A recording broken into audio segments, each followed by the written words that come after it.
I'm excited to see that there's such an uptake in the industry that discussion is actually happening. I mean, as I said, I've been doing this for 2 decades, and when I Yeah. first started on the topic, I felt really quite alone out there. There were a few around me that were interested in this, but it seemed like there was no wake up call. But the wake up call is here now.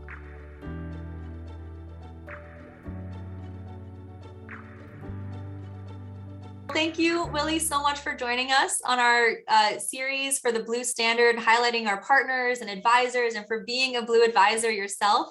Maybe just to start off, could you go ahead and introduce yourself to our audience? All right, so my name is Willy Legrand. I'm a professor at the IU International University of Applied Sciences that's located in Germany. I've been conducting classes in sustainability in hospitality and tourism for the past 2 decades.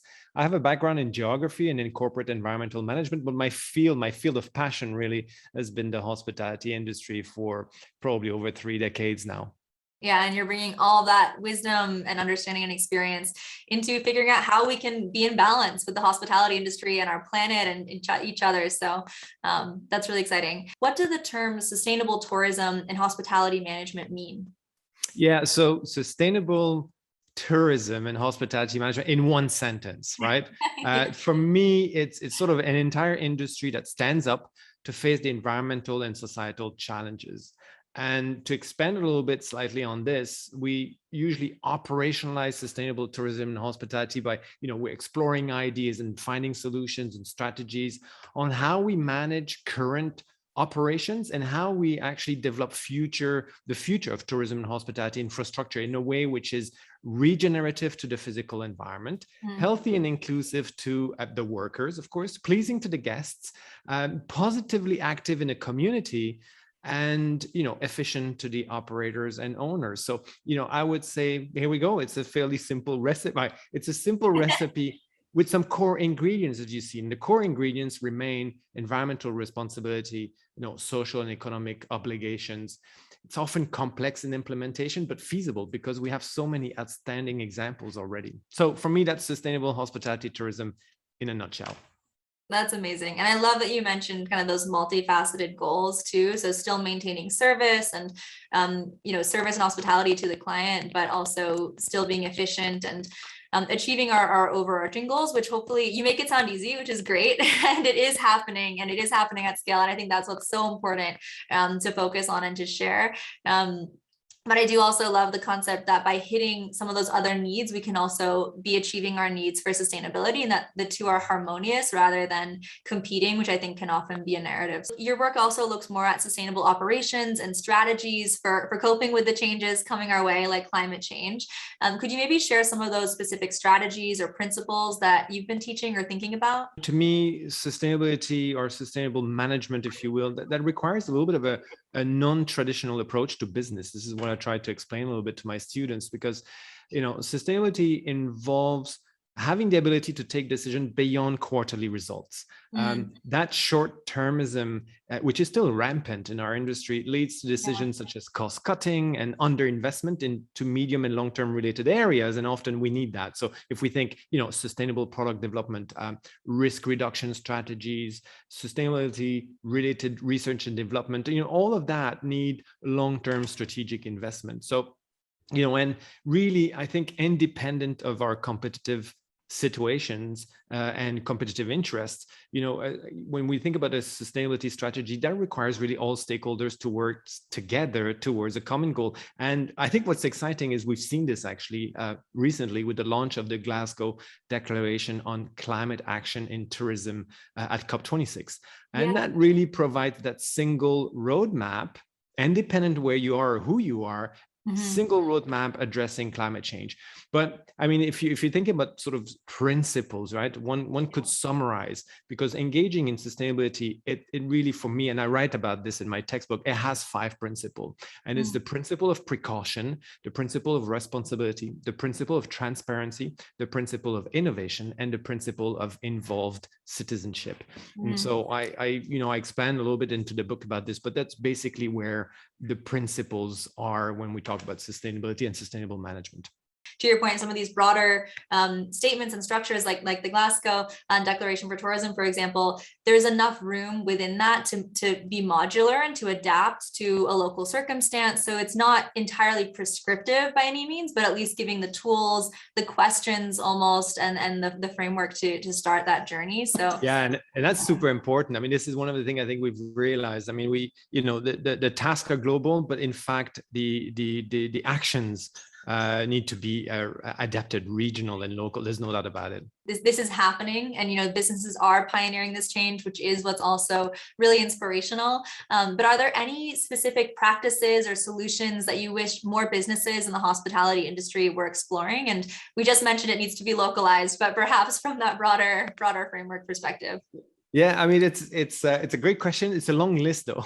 Yeah, it's a long list Yeah. because it pertains to actually so many domains, really. I mean, when you think about energy efficiency and an implementation of decarbonization plan towards net zero, you could be thinking about increased attention to circularity along your supply chain, more nature-based solution in the way we design and build our facilities, more of that in the way we refurbish existing one. We could be looking at greater justice overall, right? Including intergenerational justice, greater transparency on the performance on all those topics. So it's hard for me to pinpoint to one particular set of solutions, although I have to say that as an industry that really monetizes the natural environment, we often do actually little towards the upkeep of it. And considering the fact that both biodiversity collapse and climate change are two sides really of the same coin, I would recommend the tourism and hospitality sector to actually pay more attention toward biodiversity protection and restoration, in fact, because this particular aspect of biodiversity also works as mitigation factor in regards to climate.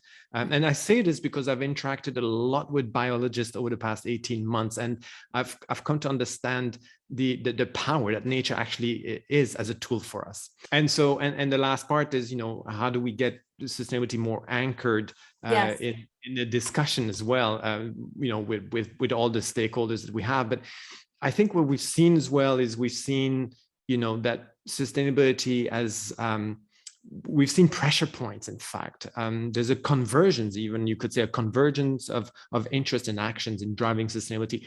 It's the travelers that actually via their demands. It's the business environment themselves via pressure on performance reporting. It's governments via regulations, whether we like it or not. And then it's civil society, NGOs, media interest. On more transparency in this industry. And so therefore, this works a little bit as a catalyst, if you will. In fact, I have seen, I don't know how you feel about it, but I've seen more cooperation over the past 12, 18 months on many topics than really decades before that. So it's triggered that a little bit, which is, I guess, quite hopeful in that respect.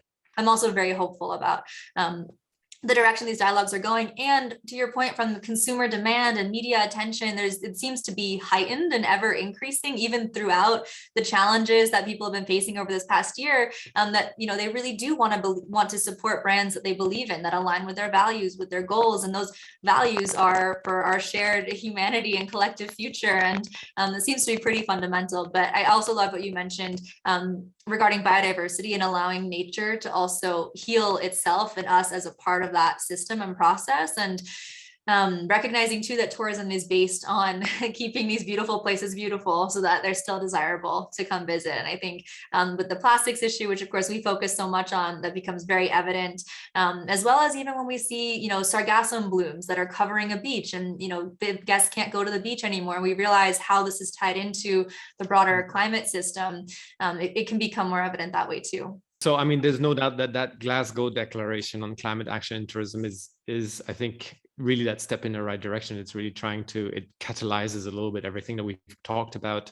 So this global commitment on cutting emissions, I think that's very important. We've seen this as well in the hospitality sector. I mean, the pathway to net positive hospitality that was launched also by the Sustainable Hospitality Alliance. And that actually goes beyond this idea of just being net zero, but it looks at what needs to happen to make actually things better. Achieving this, looking at the different life cycle stages of the hotel industry, and that really brings also everybody in there: developers, owners, investors, etc. But perhaps the most exciting And really, I think I speak as an educator when I say this here, is to see for me, it's to see the students' appetite around the globe for that better future. I mean, they're dedicating the energy, the time, the passion, capturing that knowledge they want so much to drive actions. I'm worried at the same time as being excited. I think I'm excited to see that there's such an uptake in the industry, that discussion is actually happening. I mean, as I said, I've been doing this for 2 decades, and when I first started on the topic, I felt really quite alone out there. There were a few around me that were interested in this, but it seemed like there was no wake-up call. But the wake-up call is here now, and that makes me quite hopeful. So anyways, I'm excited about the year to come, and in fact, the next 8 years where we need to get our act together. Absolutely. That wake up call is here. So it's just about how we respond and how we can actually take action on that.